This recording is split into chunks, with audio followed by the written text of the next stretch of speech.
আজ শোনো সেই প্রশ্নের উত্তর। আল্লাহ আমাকে আমার কানে কানে কি বলেছিলেন, কি বলেছিলেন। হযরত মা আয়েশা উৎসুকা হয়ে বলে রয়েছেন, চাতক পাখির ন্যায় মিটমিট করে নবীর দিকে তাকাচ্ছেন। ইয়া রাসূলুল্লাহ, কি বলেছিলেন মহান আল্লাহ পাক? আল্লাহ রাসূল সাল্লাল্লাহু আলাইহি ওয়াসাল্লাম বললেন, হে আমার হুমায়রা, হে আমার লাল টুকটুকে বিবি আয়েশা শোনো, হে আমার কলিজার টুকরো নয়নের মণি প্রিয়তমা আমার শোনো।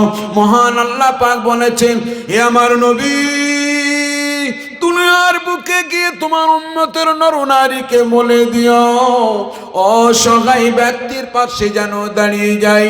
যারা আমার বাংলাদের মধ্যে অসহায় হবে, খাবারের অসহায় হবে, পোশাকের অসহায় হবে, লেনদেনের অর্থের অসহায় হবে, কন্যার বিবাহ দিতে অসহায় হবে, নানান রকমের পেরেশানির মধ্যে থাকবে, ওই অসহায় দুস্থ ব্যক্তির পাশে দাঁড়িয়ে যেতে বলো। আমি আল্লাহ পাক কাল কিয়ামতের দিনে আমার বাংলা যখন নেকির কমতির কারণে জাহান্নামে যাবে, যখন নেকির কারণে অসহায় হয়ে যাবে, আমি আল্লাহ পাকের কুদরত তখন আর পাশে কাজ করবে। ওই অসহায়তা আমি আল্লাহ পাক তারই সহায় হব। ওই অসহায়তার সময় আমি সহায় হয়ে যাব ইনশাআল্লাহ। আল্লাহ তাআলা এটাকে সূরা বালাদের মধ্যে বলেছেন, ওয়ামা আদরাকা মাল আকাবা ফাক্কু রাকাবা আও ইতআমুন ফি ইয়াউমিন জি মাসকাবা। যেদিন মারাত্মক ধরনের খাদ্যের অভাব হবে, সেদিন আমার বান্দাদেরকে খেতে দেবে। এইটাই হচ্ছে সবথেকে দুর্গম পাহাড়ি অতিক্রম করা আমার নবী। ওয়ামা আদরাকা মাল আকাবা, আপনি জানেন সেই কঠিনতম পরীক্ষায় পাশ করা কি? আপনি জানেন সেই দুর্গম এলাকা পার করা কি?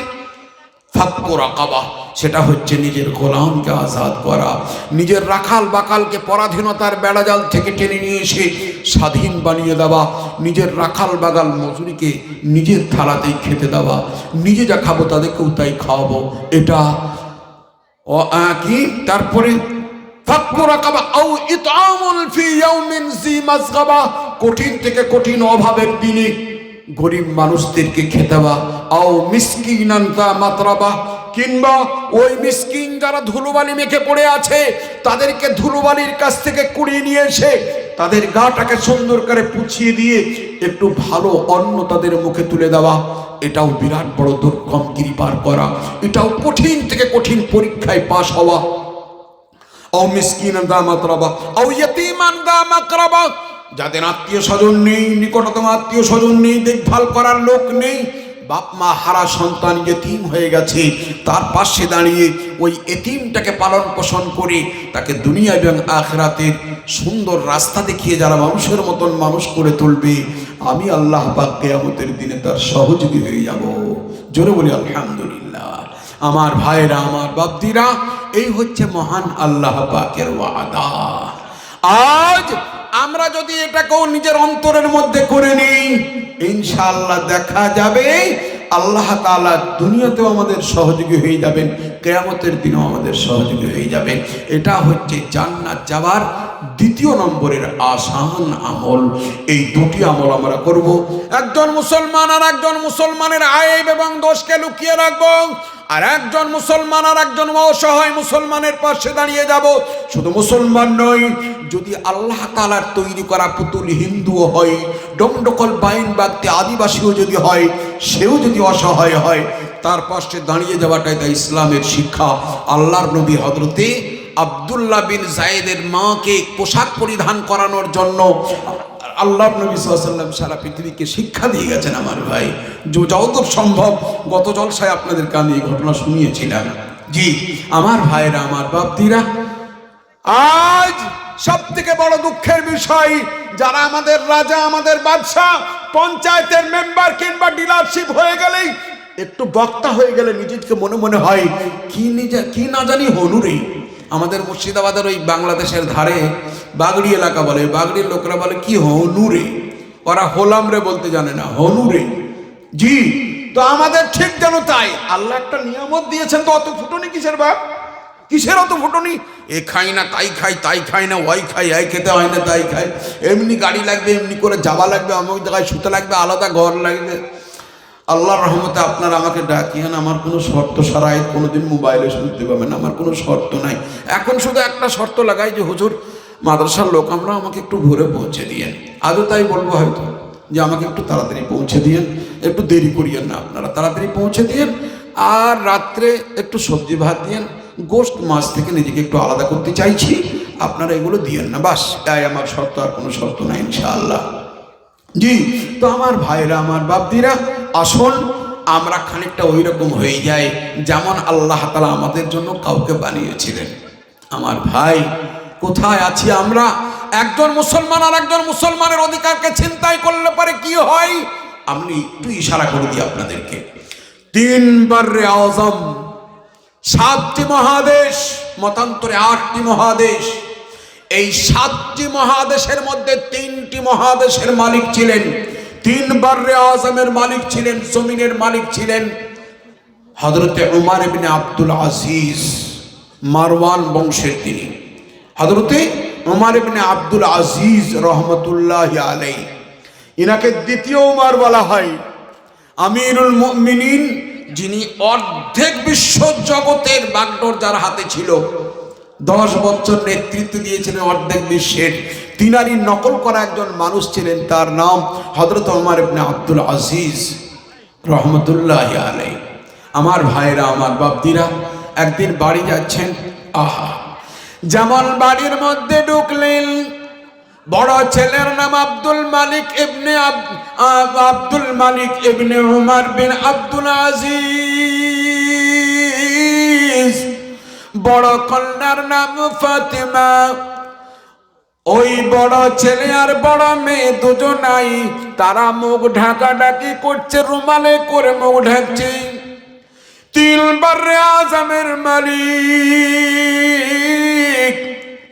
3টে মহাদেশের বাদশাহ, যার ইশারায় জঙ্গলের সিংহ পানি খেতে যাবার সময় ঘাটে কিংবা চড়াই করার সময় কোনো দিল, কোনো ছাগল গরুকে কিংবা হরিণকে শিকার করার হুকুম ছিল না। আল্লাহু আকবার! এত গম্ভীর আর এত মারাত্মক ছিলেন তিনি, আর এত নেককার ছিলেন। আল্লাহু আকবার! আল্লাহ সবকে তার হাতের মুষ্টির মধ্যে দিয়ে দিয়েছিলেন। দেখছেন তো ছেলেরা সবাই মুখ ঢাকছে, রুমালে করে মুখ ঢাকছে। বাড়ি গেলেন তো মনে মনে করলেন ছেলেরা বোধহয় আমাকে ঘৃণা করছে নাকি। হযরত উমর ইবনে আব্দুল আজিজ বললেন নিজের বড় ছেলেকে, হে আমার আব্দুল মালিক, বলো না পুত্র আমার, মামার ফাতেমা, বলো না বেটি আমার, আমি বাদশাহ তোমাদের এবং তোমাদের পিতা, আমাকে দেখে মুখ ঢাকা কেন? ছেলের চোখ দিয়ে অশ্রুর বন্যা বয়ে চলে যায়। ফাতেমাও কাঁদতে আরম্ভ করেছেন, বেটা বেটি আমার, তোমরা 9 ভাই বোন, কিসের জন্য ক্রন্দন করো? আমি তোমাদের কাঁদন লিখতে পারি না। বড় ছেলে বলছে, আব্বাজান, আপনাকে ঘৃণা করার কারণে আমরা মুখ ঢাকি নাই, বরং আব্বাজান আজ আমরা মুখ ঢাকি, আমাদের মুখের দুর্গন্ধ যেন আপনার নাকে না চলে যায়। আপনি একজন বাদশাহ মানুষ, সুন্দর জায়গায় ছিলেন, এবার যদি আপনি আমাদের মুখের গন্ধ পেয়ে যান, কেন তোমাদের মুখের গন্ধ গবে পুত্র আমার, কন্যা আমার। ওগো আব্বাজান, আজ বাড়ির মধ্যে রুটি ছিল কিন্তু তরকারি ছিল না, বাজার থেকে সামান্য পয়সা দিয়ে কাঁচা পেঁয়াজ কিনে নিয়ে এসেছি। আমার জননী মা সকলকে 8খানা করে পেঁয়াজ দিয়েছেন, সেই 8খানা পেঁয়াজ কামড়ে কামড়ে আমরা রুটি খেয়েছি। কে? পঞ্চায়েতের মেম্বারের ছেলে? হায় হায় হায়! 3 বাররে আযম, 3 মহাদেশের বাদশা, ছেলেরা কি খাচ্ছে? পেঁয়াজ দিয়ে। সঙ্গে সঙ্গে আব্বা কাঁদতে লাগলেন, চোখটাকে মুখটাকে ফিরিয়ে নিলেন, অশ্রু সংবরণ করে ছেলেদের সামনে এলেন, বললেন, বেটা, আমি যদি মনে মনে করি তোমাদেরকে জঙ্গল থেকে হরিণের মাংস খাওয়াবো, খোদার ইজ্জতের কসম করে বলি প্রত্যেক দিন হরিণের কাবাব তোমাদের থানায় এসে যাবে। আমি যদি মনে মনে করি ময়ূরের মাংস দিয়ে দুপুরে ভাত খাওয়াবো, আমি যদি মনে মনে করি সমুদ্রের সব থেকে সুস্বাদু মাছটি তোমাদেরকে নিয়ে এসে খাওয়াবো, পৃথিবীর সব থেকে সুস্বাদু পাখির মাংস তোমাদেরকে খাওয়াবো যদি মনে করি, শুধুমাত্র আমার মুখে উচ্চারিত হবে খোদার ইজ্জতের কসম বলে বলে সঙ্গে সঙ্গে তোমাদের প্লেটে হাজির হয়ে যাবে। কিন্তু পুত্র আমার, ওই পাখিটি ধরার জন্য যে মাল খরচ হবে, ওই হরিণটাকে শিকার করার জন্য যে ঘোড়াটি খরচ হবে, যে মজুরটাকে মজুরি লাগবে, যে চাকরটিকে পয়সা লাগবে, ওই পয়সা আমার জন্য হালাল নয়। ওর জন্য আমাকে আলাদা করে বেতন দেওয়া হয় না পুত্র। তোমাদের জন্য হরিণ শিকার করার জন্য, তোমাদের জন্য ভালো খাবার আনার জন্য যে খরচ হবে, সেই খরচটা আমাকে দেশের পয়সা থেকে দেওয়া হয় না। আমার সংসার চালাবার জন্য সামথিং কিছু বেতন আমাকে দেওয়া হয়। ওই বেতনের দ্বারাই তোমাদের যদি পেঁয়াজি কপালে থাকে পেঁয়াজি খেতে হবে। আমি জাহান্নামের আগুনকে বড় ভয় করি পুত্র, আমি কবরকে বড় ভয় করি। আমাকে কবর বড় ভয় লাগে। আমি কোন প্রজাদের কোন মাল, আমি প্রজাদের কোন হক ছিনতাই করে তোমাদের চোখের সামনে জাহান্নামে বেনে যেতে চাই না। মাথা উঁচু করে মানুষের সামনে যেন চিরকাল বলতে পারো আমার আব্বা বাদশা ছিলেন, কিন্তু প্রজাদের কোনোদিন অধিকারকে নষ্ট করে যান নাই।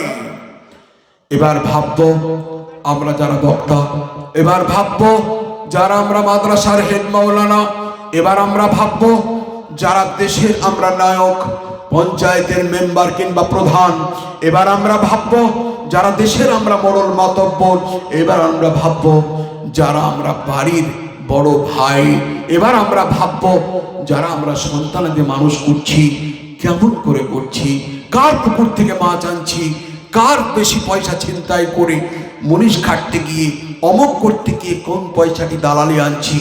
আমার বিবেককে জিজ্ঞেস করলেই তো সব খুঁজে পাবো আমার ভাই। জি আহা আমার ভাইরা, আমার বাপদিরা, হযরত ওমর ইবনে আব্দুল আজিজ রহমাতুল্লাহি আলাইহি নিজের ছেলেদের দরবারে গেছেন, ছেলেদের সঙ্গে বড় আরামের সঙ্গে সুন্দর সুন্দর কথা বলা বলি করছেন। এমন সময় ছেলে মেয়েরা বাইনা ধরেছে, এ আমাদের আব্বাজান, হে বাদশা নামদার, 1 মাস পরে ঈদ হবে, হুজুর গো ঈদের কাপড় চোপড় দয়া করে কিনে দিন। স্কুলে যাই, রাখাল বাগানের ছেলেরা বলে আমাদের সামনে নতুন কাপড় হয়ে গেছে তাদের, মেথরের ছেলেরা বলে নতুন কাপড় হয়ে গেছে আমাদের, মজুরি খাটার ছেলেরা বলে, ভ্যান চালকেরা ছেলেরা বলে আমাদের নতুন কাপড় আব্বাদান কিনে দিয়েছেন। কিন্তু আব্বাদান, আপনি তো একজন বাদশাহ, আপনি 3 মহাদেশের মালিক, দয়া করে মেহেরবানি করে বলুন আমাদের নতুন কাপড় কেন এখনো হয়নি।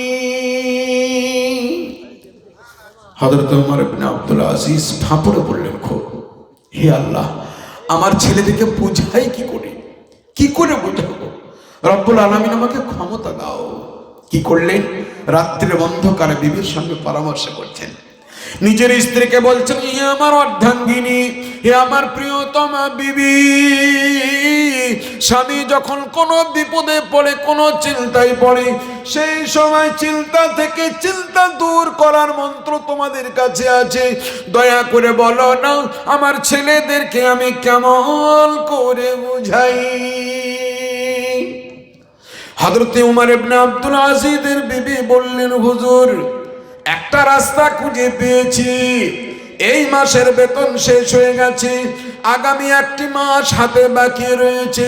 হুজুর আপনি এক কাজ করুন, খাজানচির কাছে চলে যান, টাকার ক্যাশিয়ারের কাছে চলে যান, কোষাধ্যক্ষের কাছে যান, কোষাধ্যক্ষকে গিয়ে বলুন 1 মাসের বেতন অগ্রিম নিয়ে নিন। আসার তরিকা না, 1 মাসের বেতন আগে নিয়ে নেন, আর আমি রাত্রে অন্ধকারে, আমি বাদশার স্ত্রী, কাউকে চিনতে দেব না, ছিঁড়া কাপড় পরিধান করব, ছিঁড়া ছায়া ব্লাউজ পরব, রাত্রে অন্ধকারে চেহারাকে আলাদা করে নিয়ে মানুষদের বড় লোকদের বাড়ি যাব, তাদের বাড়িতে রাত্রে কাজগুলো করে আনবো। 3-4টে বাড়িতে কাজ করলে সংসার চালাবার মতন পয়সা আমি ইনকাম করতে পারবো। হুজুর দয়া করে মেহেরবানি করে আপনি 1 মাসের অগ্রিম বেতন নিয়ে ছেলেদের জন্য কাপড় চোপড় তৈরি করুন, আর আমি প্রত্যেক দিন রাত্রে মজুরি খেটে চাকরানি হয়ে আমি প্রত্যেক দিন ইনকাম করে আপনার সংসার চালিয়ে দিই। হযরত ওমর ইবনে আব্দুল আজিজ রহমতুল্লাহ আলাইহি, আল্লাহু আকবার, আব্দুল মালিক ইবনে মারওয়ান, ওয়ালিদ ইবনে মারওয়ান, সুলাইমান ইবনে মারওয়ান আর আব্দুল আজিজ ইবনে মারওয়ানের পুত্র হযরত ওমর ইবনে আব্দুল আজিজ, তিনি স্ত্রীর পরামর্শ নিয়ে ক্যাশিয়ারের কাছে পৌঁছলেন, কোষাধ্যক্ষের কাছে। খটখট করে আওয়াজ, হুজুর আপনি? কোষাধ্যক্ষ আল্লাহর ওলি ছিলেন, আল্লাহর জিকিরে মগ্ন ছিলেন। হুজুর আপনি? হ্যাঁ আমি এসেছি। ক্যাশিয়ার, তুমি রাজকোষ থেকে আমাকে 1 মাসের বেতন অগ্রিম দিতে পারো? বলে হুজুর আপনার হুকুম হলে কেনই বা দিতে পারবো না? আপনার হুকুম হলে পরে আপনার হুকুম আমার শিরোধার্য, কিন্তু হুজুর আমি একটু ঘরের ভেতর থেকে আসি। ঘরের ভিতরে গেলেন। বাদশাহ ওমর ইবনে আব্দুল আজিজ মনে করছেন হয়তো টাকা আনতে গেলেন, কিন্তু না, তিনি একটি কলম আর একটি কাগজ নিয়ে ফিরে এলেন। ফিরে এসে বললেন, হুজুর এক কাজ করুন, আপনি দয়া করে কাগজটির উপরে আপনি আগামী 1 মাস বেঁচে থাকবেন এইটার গ্যারান্টি পত্রে আপনি স্বাক্ষর করুন, সই করে দিন। আমার ভাইরা, আমার বাপজিরা, হযরত ওমর ইবনে আব্দুল আজিজ রহমতুল্লাহ আলাইহির হাত কেঁপে উঠল। বললেন, ক্যাশিয়ার তোমাকে আর আমাকে 1 মাসের বেতন আর লাগবে না, আমি আর বেতন নেব না। আমি 1 মাস তো দূরের কথা, আমি আগামী 1 ঘন্টা আগামী বেঁচে থাকবো কিনা তাই তো আমার জানা নেই। আমি কেমন করে তোমাকে লিখে দেবো যে আমি 1 মাস বেঁচে থাকবো? না, আমি তোমার টাকা নেব না। খালি হাতে হযরত ওমর ইবনে আব্দুল আজিজ চোখের পানি টপ টপ করে জমিনে ফেলতে ফেলতে বাড়ি পৌঁছলেন। বাড়ি পৌঁছানোর পর নিজের বিবিকে সমস্ত ঘটনা শুনিয়ে বললেন। আমার ভাইরা, আমার বাপদিরা, স্বামী স্ত্রী দুজনাই ফয়সালা করলেন। দুজনাই ফয়সালা করে নিজের ছেলেদেরকে সবাইকে এক জায়গায় ডাকলেন। ছেলেরা 9 জন সকলেই একত্রিত হলেন। সমস্ত ছেলেরা এক জায়গায় হয়ে গেল। হযরত ওমর ইবনে আব্দুল আজিজ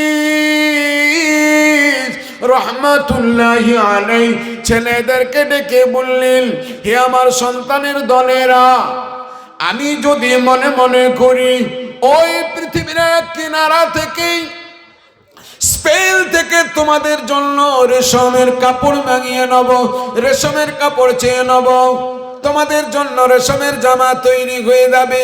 খোদার কসম, আমি যদি মনে মনে করি হিরে কাঞ্চন মণি মুক্তা দিয়ে তোমাদেরকে সুন্দর করে খচিত করে তোমাদের জামা পায়জামা গড়াবো, তাও গড়ানো হয়ে যাবে।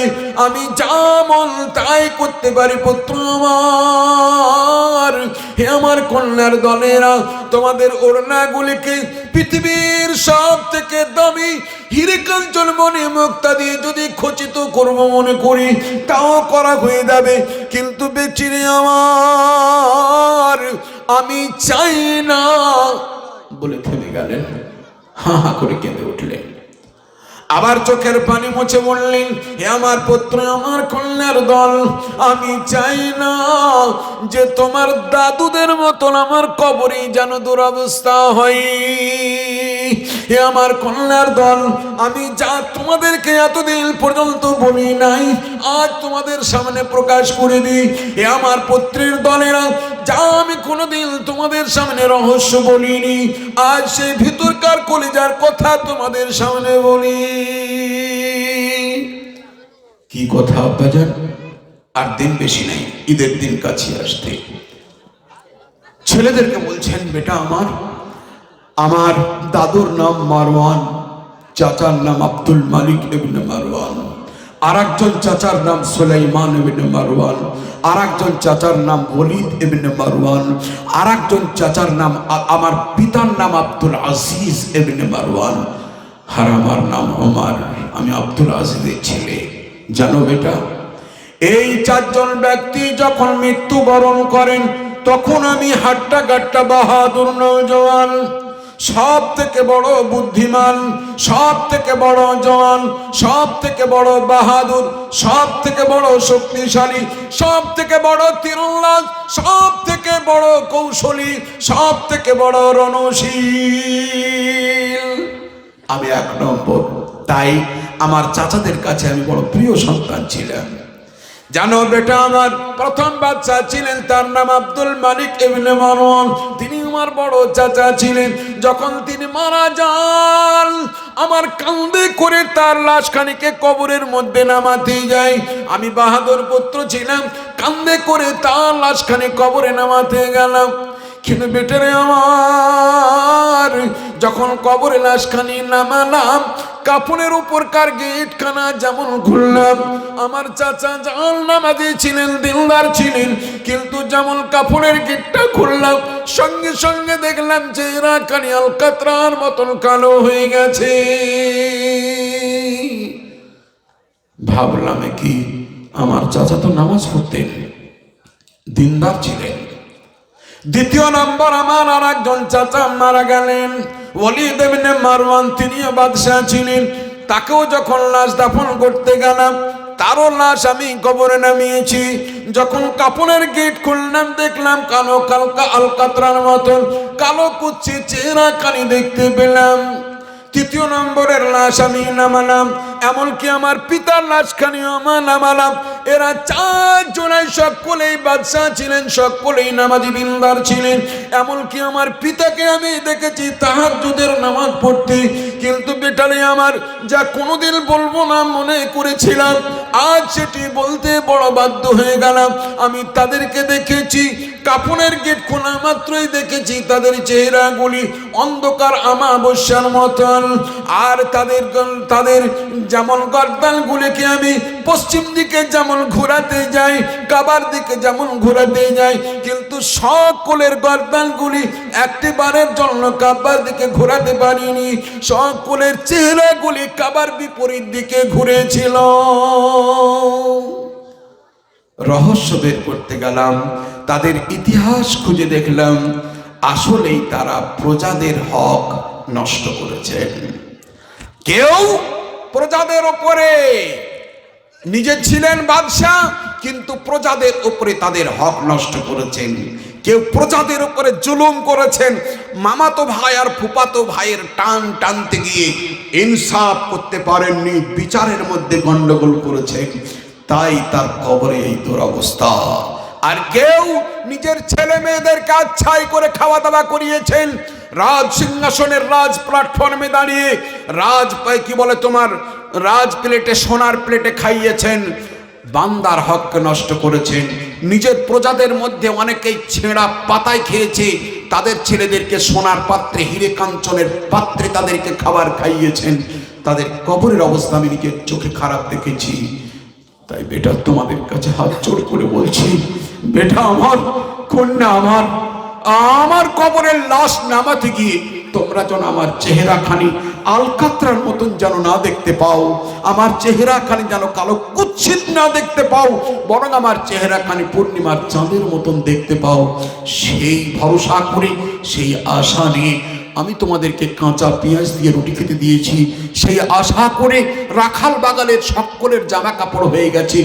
তোমাদেরকে আমি কাউর হককে ছিনতাই করে তোমাদের কাপড়গুলিকে আমি হিরেকাঞ্চন মণিমুক্তার রেশমের কাপড় তৈরি করি নাই।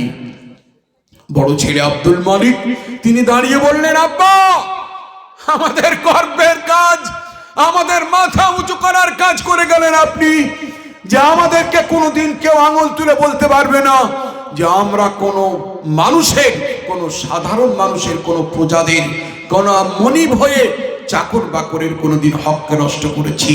তাছাড়া দণ্ডকল বাইন বাগদি পর্যন্ত ঈদের ময়দানে আমাদেরকে দাঁড়িয়ে বলতে দেখেছিস, আমরা মেথরের ছেলে, তাই আমাদের কাপড় এত কম। আর বাদশার ছেলে আব্দুল মালিক, তার বাবার নাম ওমর ইবনে আব্দুল আজিজ ইবনে মারওয়ান, তাই তার এত বড় দামি কাপড়। এই কথাটি কেউ বলতে পারবে না।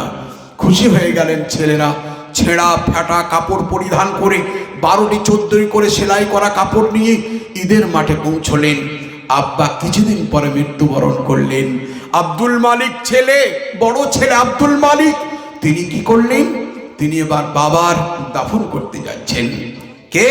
আব্দুল মালিক, নিজের পিতার, যে পিতা ছেলেদের কেমনি করে মানুষ করে গেলেন, 3 বারে আজমের মালিক, 3 মহাদেশের মালিক, এবার চলে যাচ্ছেন কোথায়? নিজের আব্বার লাশ দাফন করতে যাচ্ছেন।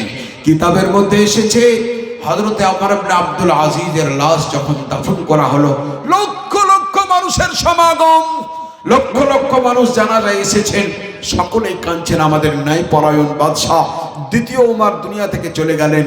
ছেলে আব্দুল মালিক সাক্ষী দিয়ে বলছেন, খোদার ইজ্জতের কসম, আমি যখন কান্দে করে আমার আব্বাজানের লাশটিকে কবরে নামালাম, প্রথম আল্লাহর উপর ভরসা করে যখন তার কাফনের গিটটি খুললাম, আমার আব্বার চেহারা কালো ছিল না, বরং আমার আব্বার চেহারা খালি পূর্ণিমার চাঁদের মতন গোটা কবরস্থানটাকে ঝলমলিয়ে দিয়েছিল।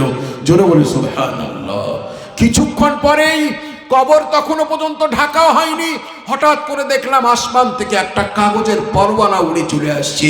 কাগজের পরওয়ানাটা এসে, কাগজের একটা টুকরো এসে আমার আব্বার বুকের উপরে পড়ে গেল। সেই বুকের উপরে কাগজে আরবি অক্ষরে লেখা ছিল, আজ পৃথিবীর ন্যায়পরায়ণ মুনসিফ বাদশাহ দুনিয়ার বুক থেকে আল্লাহকে সন্তুষ্ট করে বিদায় নিল, জান্নাতি হয়ে বিদায় নিল। জোরে বলি আলহামদুলিল্লাহ। আমার ভাইরা, আমার বাপদিরা, এই মানুষ আর দুনিয়ায় কোথায় খুঁজে পাওয়া যাবে? আমরা তো নিজে নিজে দাল্লাল সেজে গেছি, আমরা তো নিজে নিজে দাল্লাল সেজে গেছি। কেউ ওষুধ আনতে দিলে পরে যদি তার দাম 300 টাকা হয়, বাজারে গিয়ে 300 টাকা নেয়, এসে বলি 350 নিয়েছে। জি, যদি আমাদেরকে কেউ কিছু একটু কষ্ট করতে দেয়, কলকাতায় নিয়ে যেতে হবে, শুধুমাত্র ভাড়াটা না নিয়ে, ভাই আমাকে 500 টাকা যেন দিস, দাল্লালি পয়সাটাকে আমরা হাল্লালি মনে করে নিয়েছি। আমার ভাইয়েরা, আমার বাপদিরা, আসুন দালালি ছেড়ে দিয়ে হালালি খেতে শিখি। 80 ডিলার ভাই আমার, 80 পঞ্চায়েতের মেম্বার, 80 বক্তা, 80 আলেম ওলামা, হাফিজ কারি মৌলানা, সাধারণ মানুষ, সকলেই আজ এই সেলারপুর গ্রামের শপথ নিই, আমরা কোনো মুসলমানের আয়েরকে বাড়িয়ে দিয়ে তাকে বেইজ্জত করার চেষ্টা করব না। জোরে বলি ইনশাআল্লাহ। নাম্বার 2, অসহায় ব্যক্তি যদি আমার এলাকায়, হিন্দু মুসলমান যাই হোক না কেন, কেউ থাকলে পরে তার পাশে দাঁড়িয়ে যায়। কোনো নারীর বিয়ে না হলে পরে আমরা চাঁদা তুলি, তার সুসম্মানে সুপাত্র দেখে পাত্রস্থ করার আপ্রাণ চেষ্টা করি। অসহায় জানোয়ারের পাশে দাঁড়িয়ে যায়, আল্লাহ আমাদের সহায় হয়ে যাবেন। আর নাম্বার 3, মহান আল্লাহ পাকের ইবাদত বন্দেগী করে যায়। যদি আল্লাহর ইবাদত না করি তাহলে আল্লাহর আবিদ হতে পারবো না। আর যে আল্লাহর বান্দার গণ্ডির ভিতরে না ঢুকতে পারবে, সে জান্নাতে যাবে না। আল্লাহ তাআলা বলেছেন, ফাদখুলি ফি ইবাদি, দাখিল হয়ে যাবে এই জান্নাতে আমার ইবাদি, আমার বান্দার দলেরা, যারা আমার আবিদ। ওয়াদখুলি জান্নাতি, আর দাখিল হয়ে যাবে কারা? জান্নাতীরা। এর জন্যই জান্নাতি হওয়ার জন্য আহ্বান জানিয়ে, আল্লাহর সঠিক আবিদ হয়ে যাবার জন্য আবেদন জানিয়ে, আমার মা বোনদেরকে পর্দার আড়ালে থাকবার আন্তরিক অনুরোধ, আবেদন এবং খুব দুঃখ বা মনের ব্যথা নিয়ে তাদেরকে পর্দা প্রশিদার মধ্যে থাকার জন্য স্বামীর অধিকারকে ঠিক করুন, স্বামী নিজের স্ত্রীর অধিকারকে ঠিক করুন, সন্তানেরা নিজের বাপ মায়ের অধিকারকে ঠিক রাখুন, মা বাপেরা সকলেই নিজের সন্তানের অধিকারকে ঠিক রাখুন। এই গুটিগত কথা আমার অত্যন্ত ক্লান্ত কণ্ঠে আপনাদেরকে বলে আমি আপনাদের কাছে বিদায় নিতে চাইছি। আল্লাহ তাআলা আমাদেরকে এই কথাগুলির উপরে আমল করার তৌফিক দান করুন। জোরে বলি আল্লাহুম্মা আমিন। ওয়া আখিরু দাওয়ানা আলহামদুলিল্লাহি রাব্বিল আলামিন। আসসালামু আলাইকুম ওয়া রাহমাতুল্লাহি ওয়া বারাকাতুহু। 11টা বাজেনি তখন। ও